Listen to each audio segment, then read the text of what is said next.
Welcome to the Kill Count, where we tally up the victims in all our favorite horror media and show you how they were made. I'm Zoran, I voted for Gvojic, and today I'm covering Freddy vs. Jason vs. Ash, The Nightmare Warriors, first published in 2009. Following the successful sales of the first series, Dynamite greenlit a sequel even before the final issue was released. Writers Jeff Katz and James Gvojic returned alongside artist Jason Craig. Originally envisioned as a 12-issue epic, the treatment was cut in half to 6 issues. But man, there's still a lot that happens in this thing, since they envisioned this as the epic finale to the trilogy started with Freddy vs. Jason. The Nightmare Warriors picks up right after the end of Freddy vs. Jason vs. Ash. The Necronomicon is used by the government to resurrect a very naked Freddy Krueger, who then sends Jason on a revenge mission to kill Ash and his girlfriend Carrie. Pretty standard stuff, but what's not standard are all the returning characters from both the Nightmare and Friday franchises. We've got Tina Shepard, Alice the Dream Master, and even Tommy freaking Jarvis. It's the ultimate fan fiction, and honestly, it's the best part of the book. Well, aside from the fact that Freddy wants to take over the White House, which is why we're doing this one before the election on Tuesday.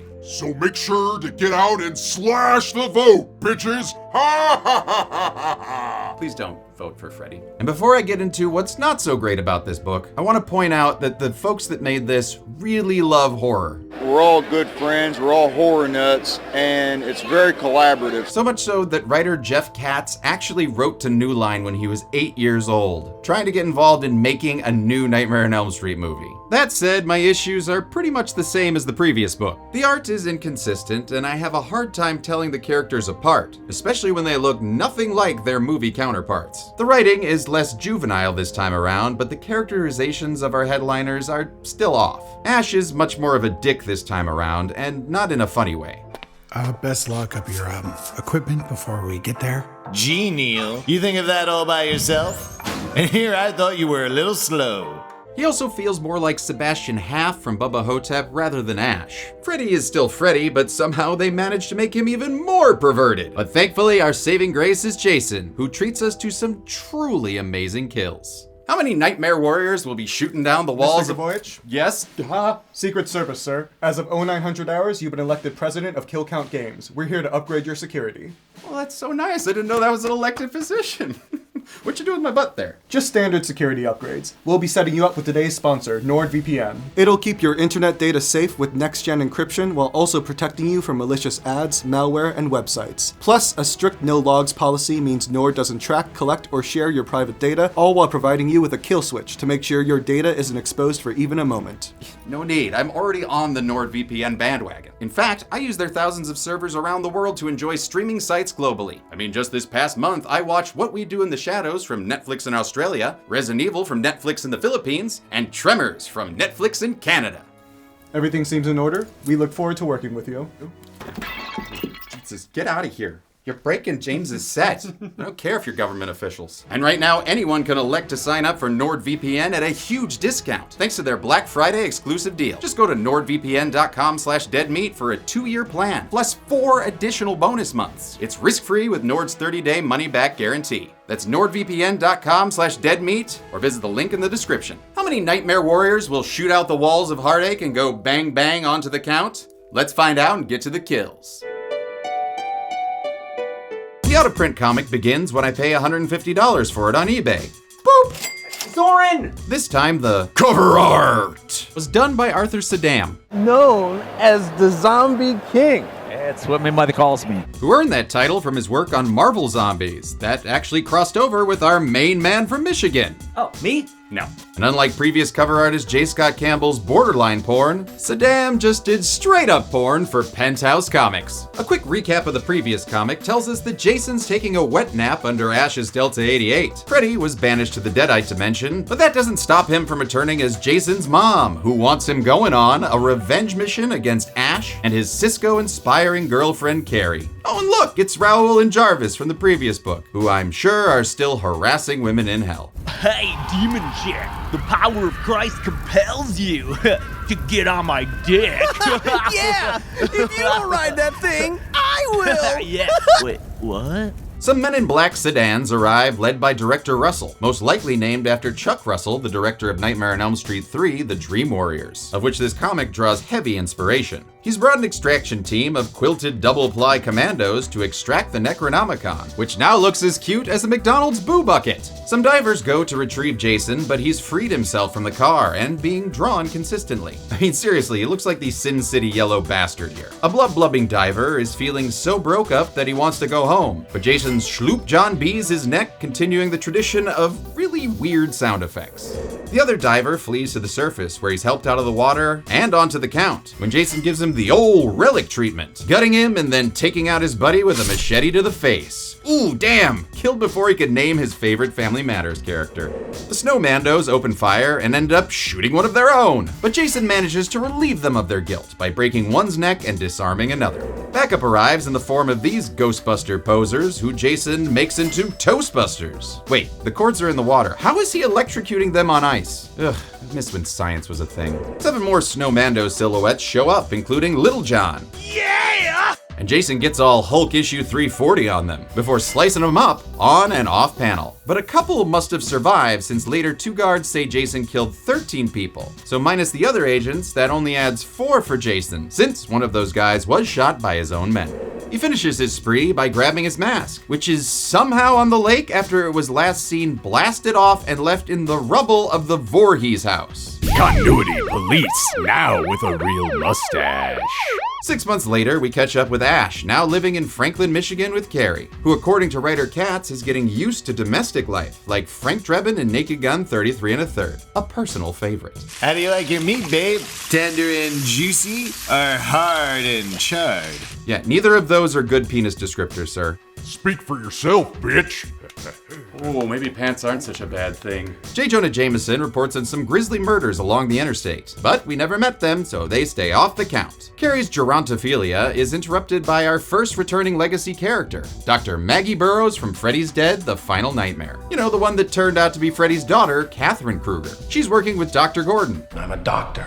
No, not that one. This one's the Hypnosil Hawk and Doc from Dream Warriors. She's recruiting folks who are focal magnets for the supernatural to help fight beings like Freddy and Jason when they inevitably return. But Ash isn't really a team player and sends her on her way while Jason watches from the shadows. Wait, it took him 6 months to walk from New Jersey to Michigan? That's only 500 miles. Slow-ass motherfucking Jason. Ash goes on a give Jason a moment to kill Carrie beer run, and sure enough, Jason attacks Carrie, who defensively distends her jaw. I guess in an attempt to eat him like a snake. I don't know. All while Ash buys some Red Henry beer, a reference to Army of Darkness. And that's not the only one, as we cut to a theater showing Army of Darkness. Now, how does that make a lick of sense? Well, before I can get an answer, Freddy appears. How about we swap some spit in the back row, little dream master? Ha ha ha ha ha ha!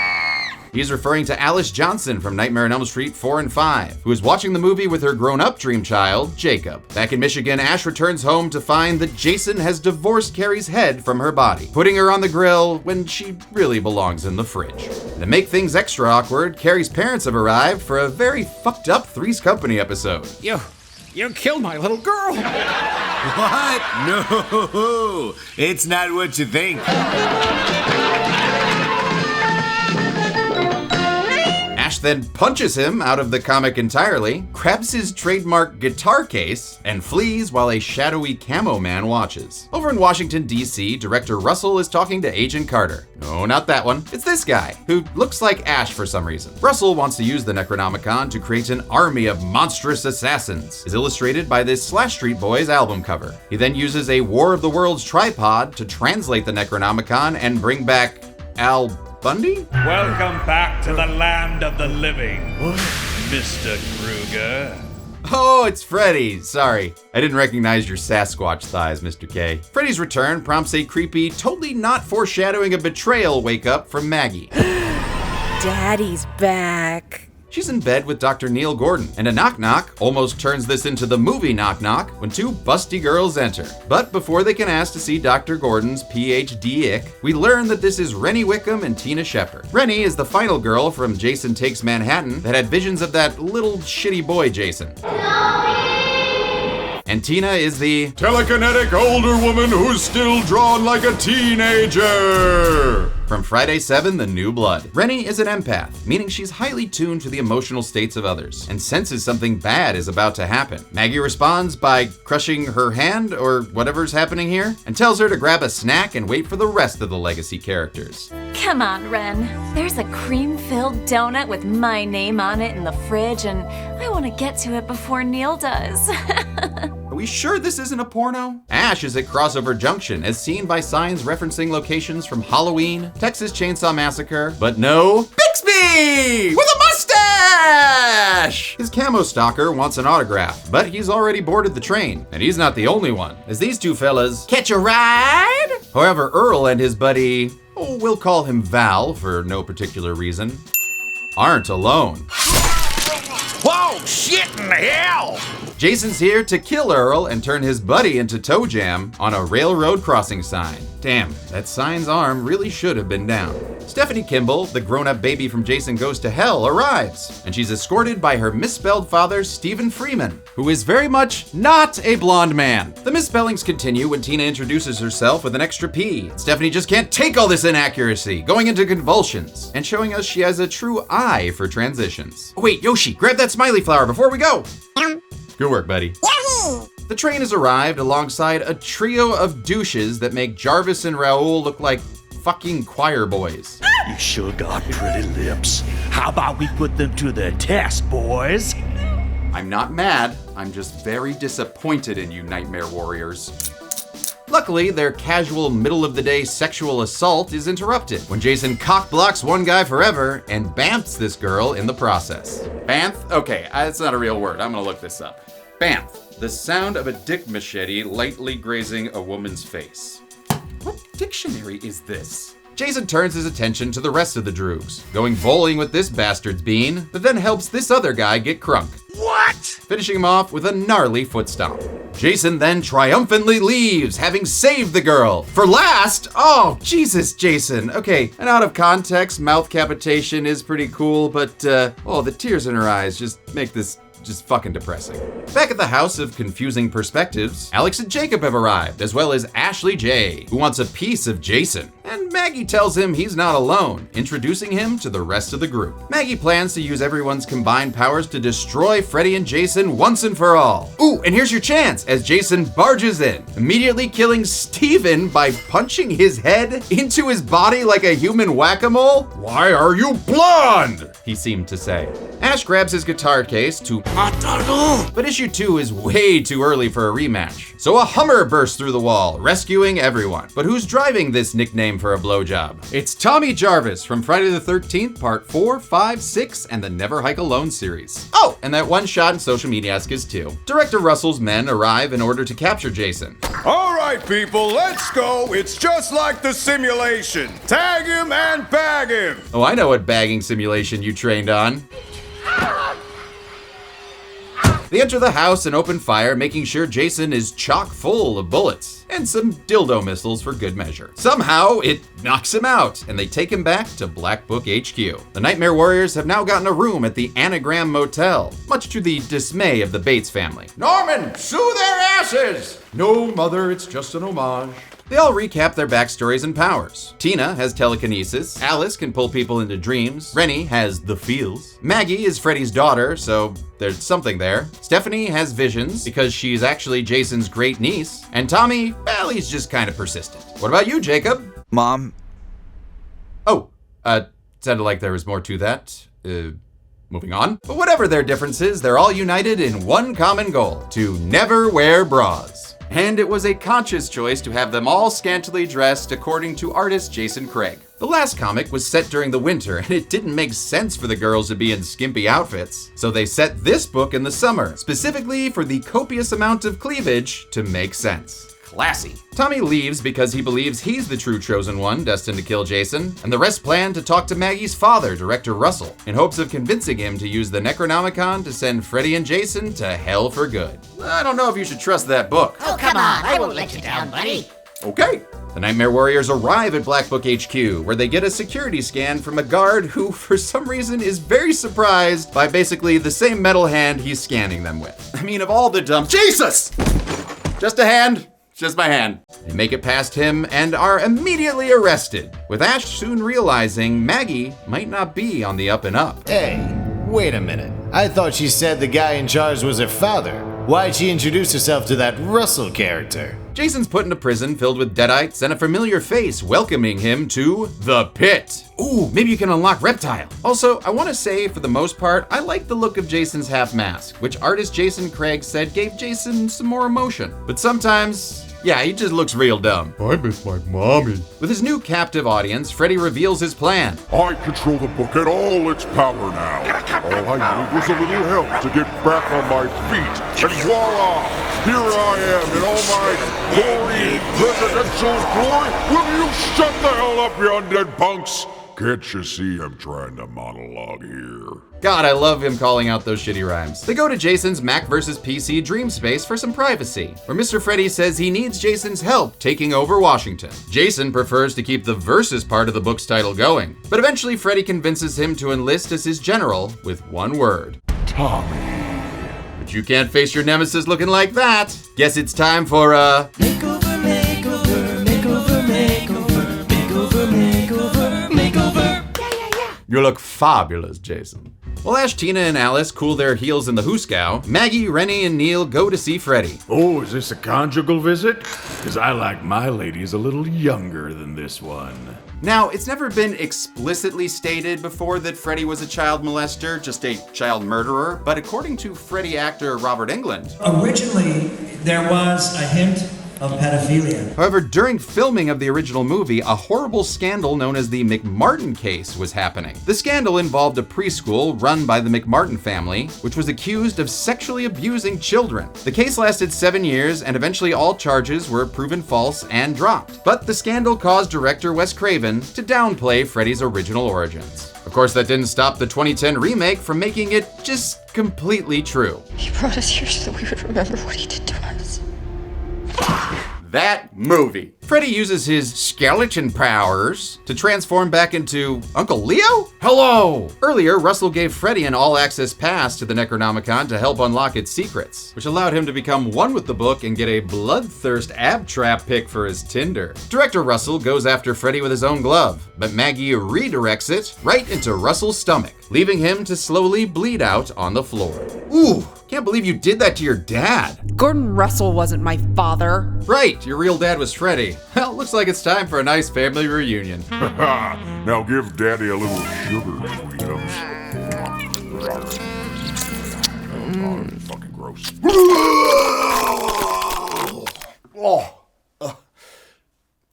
Fuck, my glasses are in there. Ooh, seriously, this is some yum that needs to be yucked. It is the single grossest comic panel I have ever seen, and I've read everything Garth Ennis has done. Neil tries to snap Maggie out of it with a kiss, but her reaction leaves him gutted. She then reveals her true name to be another misspelling. Continuity police, little help? Continuity police? Wait, did his mustache change? Freddy then turns his daughter into X-23, and she NYX's Rennie off the list of the living. Ash convinces Tina to break them out of prison in the most Ash way possible. Use your telecommunications to spring the lock and get us out of here.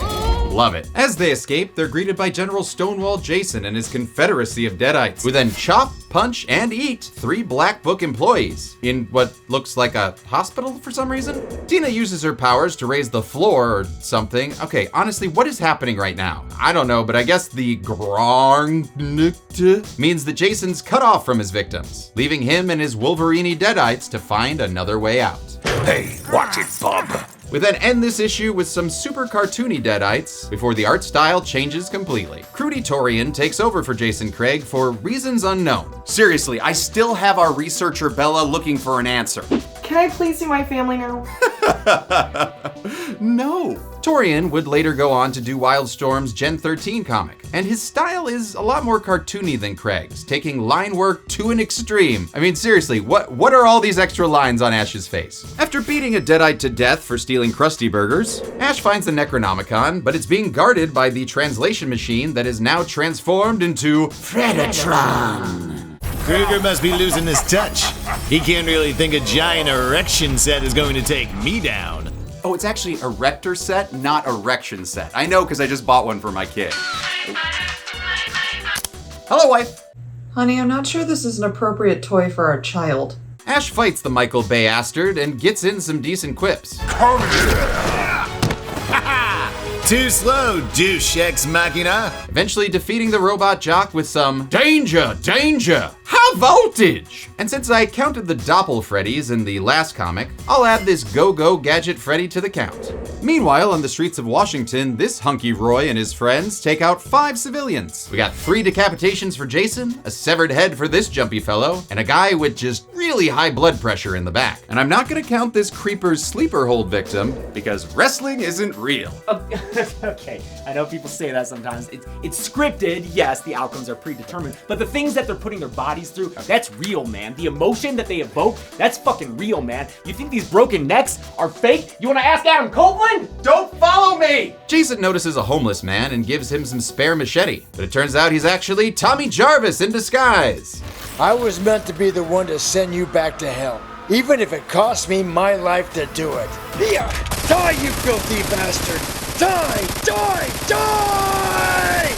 And this plot point is so dumb, honestly it could have come out of a pitch meeting video. So I was thinking that Tommy Jarvis could pull off his Mission Impossible style mask and reveal he was the homeless guy this whole time. Why'd he disguise himself as a homeless man? Couldn't he have just wandered the panic-filled streets undetected? Unclear. And how was he able to make a perfect human mask? Because as a kid he made monster masks and he spent 25 years perfecting them instead of killing Jason. Yeah. And then he just starts firing 2 guns indiscriminately knowing that bullets do nothing to Jason. Huh.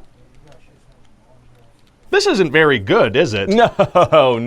Tommy's random gunfire ends up canceling one non-Disney gargoyle with deadly force, while another 2 take him back to the White House for safekeeping. All while Jason returns to his 3D roots. Whoa! Back at the Universal Tram Tour, Jason Craig returns to do the art for Jacob's Rika Rika Thump Thump dream. Turns out Stephanie is hardcore Team Jacob and seduces him with her ever-changing hair color and nightgown opacity. Jacob's so trembly at the thought of sex that he blows his load, which prompts this inhuman Stephanie to stop the seducer and go full Medusa. Jacob's cries are picked up by his mom, so she Terminator balls herself, Tina, and Ash into Jacob's dream. They confront Fred Frenny, who rehashes his "here's how they tried to kill me" bit. I mean, they tried burning me. They tried burying me. Hell, they even tried holy water and forgetting me. Then they tried rebooting me, and yeah, that worked pretty good. It's been about 14 years since my last appearance, unless you count that Goldberg's cameo, which of course, I do not. Freddy reveals that he skinned that cat Stephanie, who's now lying on the floor looking like a Hellraiser Julia. Ash won't stand for that and goes on the attack. You're just like Disco, Kruger. Ha! You should have stayed dead. And this line harkens back to one of my favorite quips from the Evil Dead Hail to the King video game. Say hi to Disco for me. And that's about all I liked about that game. Freddy refuses to kill Ash and instead takes Jacob back with him to the White House. With Jacob gone, they realize they're actually in Stephanie's dream and try to save her by putting her skin back on, before they all wake up in the hotel room. So I guess Alice can just teleport people like Nightcrawler now. Sure, whatever, who cares? Across town, Jason's killing spree has entered the halls of Congress. Let us in. Not by the hair of our... Oh, nope, you're in. And you've killed 12 senators and congressmen. Whew, talk about a killabuster. The mayhem continues outside the White House, where a Secret Service man takes out a deadite, while another swallows this guy's soul. And then we see 2 bodies here on Elm Street, Vania Avenue. Well, inside we have 4 more bodies that add 8 to the count with a hop, skip, and a jump rope girl. A presidential address reminds us that this comic was made during the Bush administration. My fellow Americans, people thought I was out for good, but I was just down for the count. Now I'm back. It's been too long since I've shared my special brand of wisdomination with you. And if that wasn't terrifying enough, Bush reveals himself to actually be Freddy Krueger, who's instated himself as the new President of these Euphrited states. My fellow Ameribitches, before the election on Tuesday, I wanted to make sure you knew where this knife-hander-in-chief stood on all the issues. I believe in no taxation without a good asphyxiation. Give me your tired, your poor, and I'll slash the masses till they no longer breathe! Yeah, I'm no monster. Your body, your choice. So this election day, vote for Frederick Charles Krueger, because I can guarantee you the last thing I want America to be is woke. Ha ha! Vote! Ash plans to storm the White House by mixing metaphors and raiding the local pawn shop for supplies, like double machetes, double handguns, and a chainsaw and boomstick. It ain't much, but it's gonna have to do. What do you mean? It's exactly what you use every time you fight anything. And why the hell did a pawn shop have a chainsaw hand? I only have one because I bought it online without telling my wife. A Spider-Man 3 style exposition recap adds 2 more bodies in this wide shot, since we already counted this gingerly snapped in half body earlier. Stephanie's starting to lose her mind a little and just disappears, while Tina and Alice call out Ash's dumbass plan to run in guns blazing. Well, it can't be that dumb because the US military is doing exactly that. Oh boy, looks like it's time for some kill guessing. No, that's what I meant. I don't mean counting. I count 4 dead soldiers on the ground here, 1 dead man-bat that takes out, let's say, 4 soldiers in this helicopter, since we saw 3 in the previous panel, plus the pilot. Then Emo Fred takes out 4 more helicopters, which I'll also say have 4 soldiers in each, based on the aftermath shot here. That gives us a total of 24 kills. 25 kills. Hey, asshole! Knock, knock. Chainsaw calling! 26 kills and an outdated Avon calling pun. While the Resident Evil Retribution ending continues, we catch up with Stephanie, dreaming about blood on the steps of a church. Like you do. She's brought inside and attacked by Jason Isis, while Reverend Fredo Sarducci reveals her destiny. You're from the same lineage as that giant machete-wielding hick. Deep in here, locked away from you, is the secret. And Uncle Freddy is gonna help you find the key. Inside that black, beating heart of yours, an unstoppable killer waits to be freed. All you need is a little push. Like so. Much like the Blood of Christ scene from the previous book, this scene evokes good old dark and scary Freddy, before he again ruins it by becoming sequel Freddy. What are you gonna do now? You're supposed to say, I'm gonna go to Disney World. Freddy's heart poke turns Stephanie into a true Voorhees, macheteing Priest Freddy, who oogie boogies onto the count. After magically getting some shoes between panels, she tiptoes out of her dreams and into the real world, where Bishojo Jason somehow gets a mask, but still doesn't have a bra. Back in the Oval Office, Jacob and Tommy are trying to look on the bright side of life, while Freddy does his taunting thing. I shit bigger fish than you without any fiber supplements. You heard it here first, folks. Freddy shits fish. Freddy goes to kill Tommy in order to eat his yummy survivor soul or whatever, but Jason ain't having any of that. Tommy belongs to him, but Maggie protects Freddy by getting into a cat fight with Jason. Ah, seriously, you're pulling my hair? What are you under that mask? A big shambling puss. Nope, not saying that. I guess I could try it. It's a good thing that Nope, not saying that either. Get out of here. Secret Wishes Freddy makes a knockoff Wolverine sound before asking Jason, do you have a flag? No? Well, here you go! Now you can have a country. The fight comes to an end when a tank barges in, crushing Jason and... Whoa, hey, Maggie? She can't really be dead, right? Oh yeah, she's gone.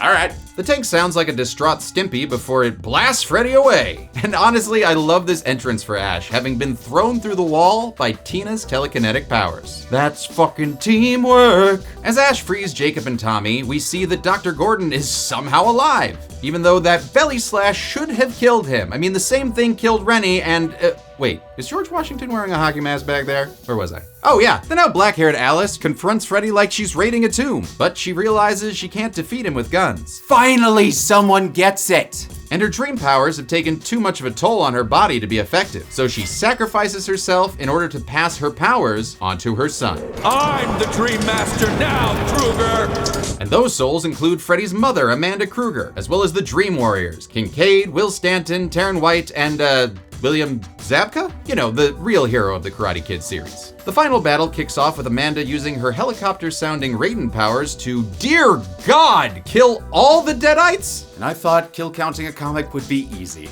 Okay, I can count 177 in this shot and 168 in this one, and I guess I'll go with the larger number since there is some overlap. So we can add 177 Deadites to... You better not be counting bastard skellies! I'm charging overtime for this! Approved.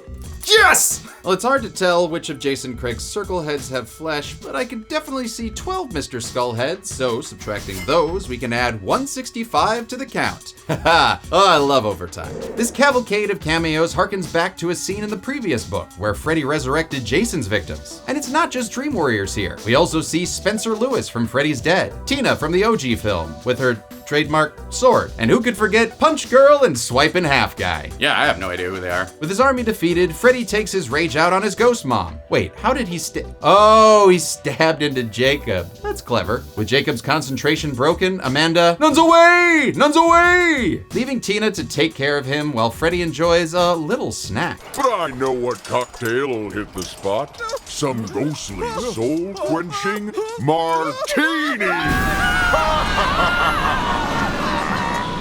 Freddy drinks up the teens that also should have disappeared when Jacob was stabbed, but no time for explanation since Jason has returned. And I love the little cartoon cutout for where he broke through the wall there. Ash and Tommy argue about who gets to kill Jason. No, I need to be the one to put Jason down for good. You can't do it. Only I can. Get over yourself, punk. This isn't a video game. But if it was, I'd be covering it on the first Friday of every month since I'm the new Dead Meat Game Daddy. Oh, I immediately regret that name. Ash forfeits his game of rock, paper, chainsaw to go help the girls, while Tommy and Jason have the fight he's been hyping up for decades. Ooh, let's watch.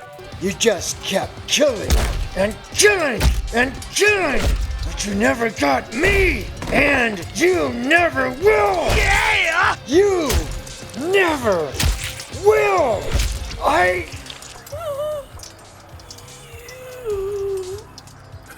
Jason?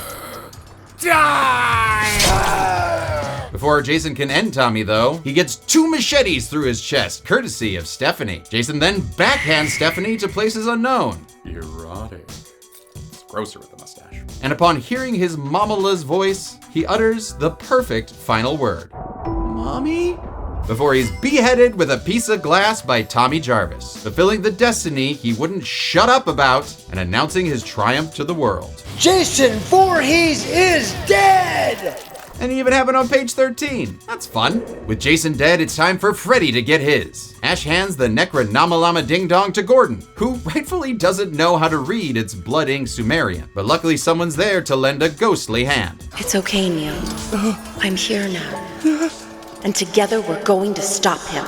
Ash and Freddy duke it out for a bit before he sees Jason's dead body and swallows that soul, giving him a little Quado. Open your mind. But before he can, Gordon's ghostly translator is revealed to be Nancy Thompson from the first film. And she's translated the only 3 fucking words in that book. Quatu Prata Nikto! A portal then opens up, sucking in Agent Carter. Remember him from that one panel? No. Everyone holds on for dear life. Well, except for Freddy, since those survivors' souls must have had immunity idols. And it looks like nothing can stop the self-proclaimed dream god. That is until the book decides it wants its power back, and the stupid spermy dream demons return to strip Freddy of his power, his clothes, and his skin condition. Freddy pleads with Ash to take pity on him, but Ash ain't buying it. Don't play that after-school special shit with me. I had to cut up my girlfriend with a chainsaw. Does that sound like a freaking storybook ending to you? You want forgiveness for what you've done, Kruger? Ask the kids you killed for it. When you get to hell! Badass! Wait, why are the kids in hell? Well, it doesn't matter since Freddy is finally dead. Shot in the chest by Ash with his body kicked into the Deadite dimension. With Freddy vanquished, Nancy says a tearful goodbye to Neil. They're all waiting for me on the other side. Goodbye, Neil.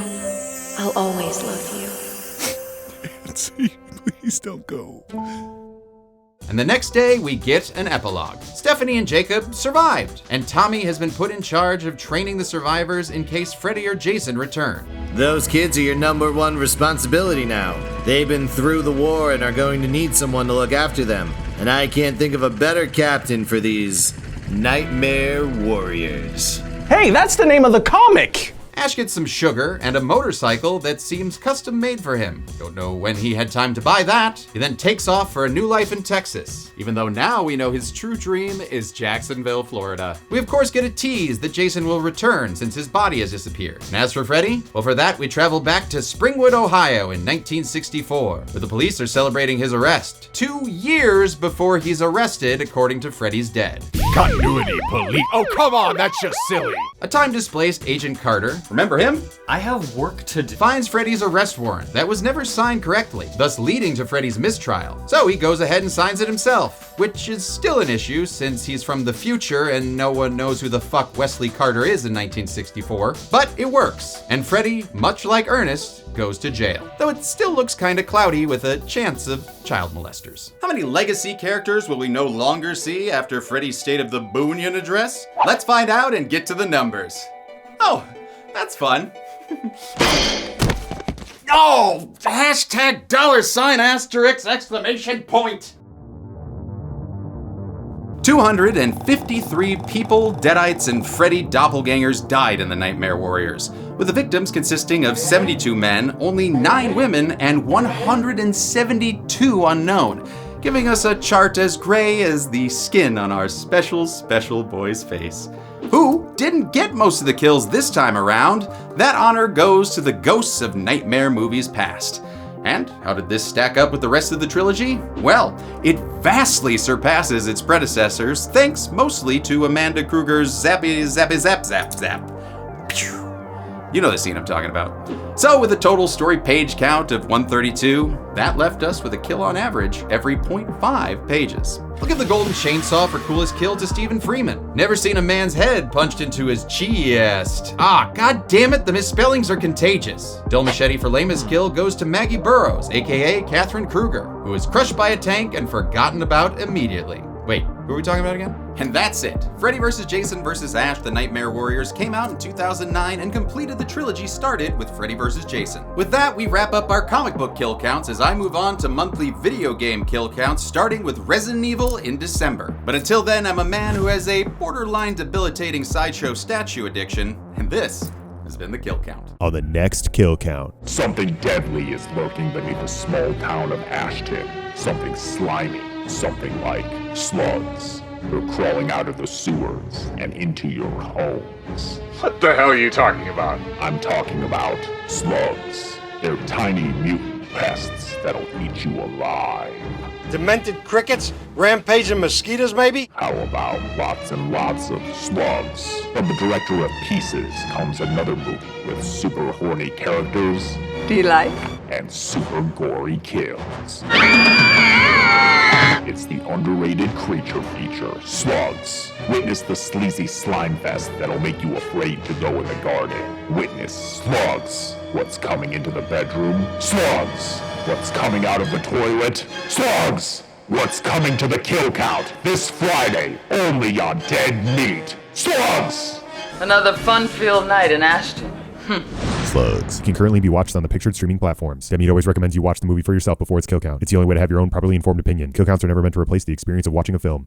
There we go. It took a year, but we got there. We got that video to over 1 million, and this is actually my 20th solo kill count. I'm very happy to have been able to do so many of these. But hey, we again had a lot of fun people helping out for the sound ups with this one. I of course want to thank James and Chelsea, my wife Megan Gorman, Ted Evans, Brock Powell, Isaac Robinson Smith, and Lee Russell. And returning as Tommy Jarvis was Thom Mathews, who played him in part 6, as well as the Never Hike Alone series and Social Mediasicus 2. Thank you so much, Thom, for helping us out. And then we had Deandra Lazor playing Nancy, who last played the role in Dylan's New Nightmare. So that's a fun little Easter egg there. Thank you, Deandra. And if I forgot to thank anyone, here's an inserted clip of me thanking them. Yes, I forgot to thank the 2 Ryans. We had Ryan Michael playing Ash once again. You can find him online at Ryan Michael Toon. And then we had Ryan George returning with an amazing pitch meeting cameo. Wait, Michael, George? Are both their last names just first names? Is that what makes them so good. Also, a quick thanks to Mark Kleinfelder, who did the mix for this whole thing, and that was